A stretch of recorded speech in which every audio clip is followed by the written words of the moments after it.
সম্মানিত ভিউয়ার, আসসালামু আলাইকুম রহমতুল্লাহি ওয়া বারাকাতুহু।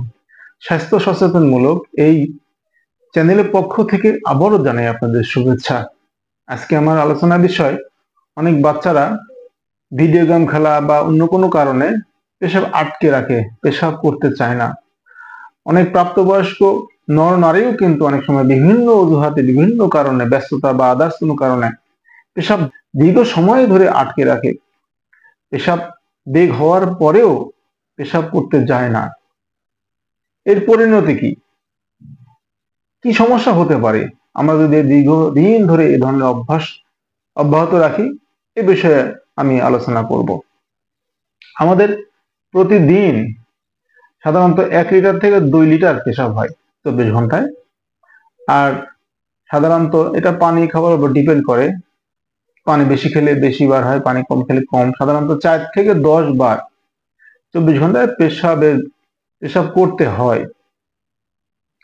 আর প্রতিবার সাধারণত 150 ml থেকে 250 ml বা 1 পোয়ার কাছাকাছি পেশাব হয়। সাধারণত 1 পোয়ার মতো পেশাব, অর্থাৎ 250 ml পেশাব যদি আমাদের পেশাবের থলিতে জমে, তখনই আমাদের পেশাব করার একটা অনুভূতি জাগে, পেশাব করতে যাওয়া লাগে, এরকম একটা অনুভূতি জাগে। আর 500 ml অর্থাৎ হাফ লিটার যদি জমে, তাহলে আমাদের যেতেই হয়। প্রচন্ড চাপ পড়ে, পেশাবের থলিতে প্রচন্ড চাপ পড়ে, তখন আমাদের পেশাব করতে যেতেই হয়। তো সাধারণত পেশাবের বেগ হলেই, অর্থাৎ 250 ml এর মতো পেশাব জমলেই আমাদের পেশাব চাপ আসে এবং পেশাব করতে যাওয়া উচিত। আমাদের যে প্রস্রাবটা, ইউরিনটা, আমাদের দেহের যে ওয়াস্ট প্রোডাক্ট, কিডনি বজ্র পদার্থগুলা যেটা আমাদের দেহের জন্য ক্ষতিকর, কিডনি সেইগুলা সেকে বের করে দেয়। ফোটায় ফোটায় ফোটায় ফোটায় পেশাব থলিতে এসে জমা হয় সেই পেশাবটা। আর যেটা প্রয়োজনীয় উপাদান, সেগুলো আবার কিডনি সেকে ব্লাডের মধ্যে নিয়ে যায়। এই অপ্রয়োজনীয় ওয়াস্ট প্রোডাক্ট গুলা ইউরিন ব্লাডের মধ্যে জমা হয় এবং সেখান থেকে ইউরেথ্রা নামক একটি অঙ্গের মাধ্যমে দেহ থেকে বাইরে বেরিয়ে আসে। এখন যদি কেউ দীর্ঘদিন এই পেশাব আটকে রাখে, চাপ হলেও যাচ্ছে না, ওভার ডিস্টেন্স, পেশাবের থলিটা অনেক প্রসারিত হয়ে যায়, এটা অনেকটা বেলুনের মতো পেশাবের থলিটা। হ্যাঁ, যখন পেশাব থাকে না সংকুচিত হয়ে যায়।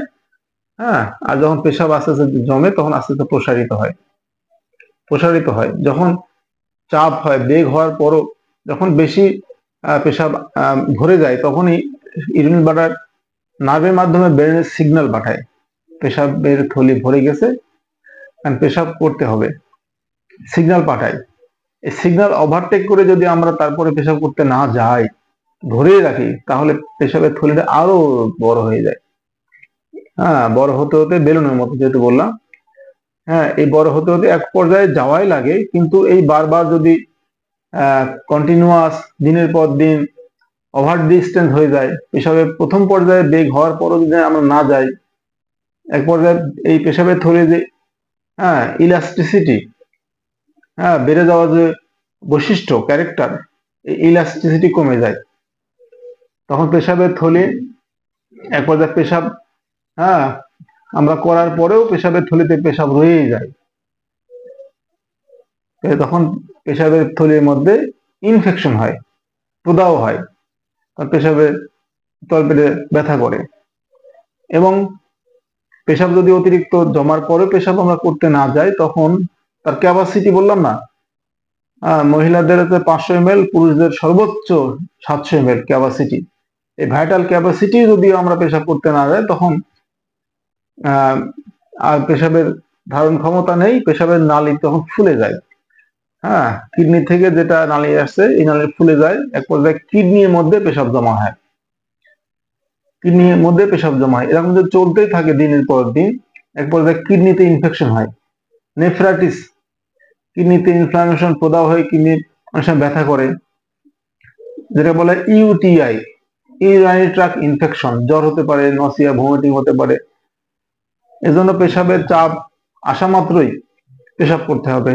কি নর, কি নারী, কি ছেলে মেয়ে, বাচ্চারাও আজকে ভিডিও গেম বা মোবাইল দেখতে দেখতে এমন নেশা হয়ে যায়, যে পেশাব করতে যেতেই চায় না।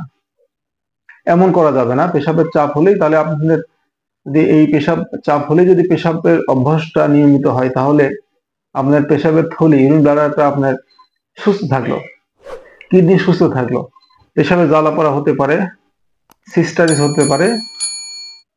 এখন এটার রিকভার প্রিভেনশন উপায় কি? নিয়মিত পেশাব করতে হবে, পানীয় পর্যাপ্ত খেতে হবে।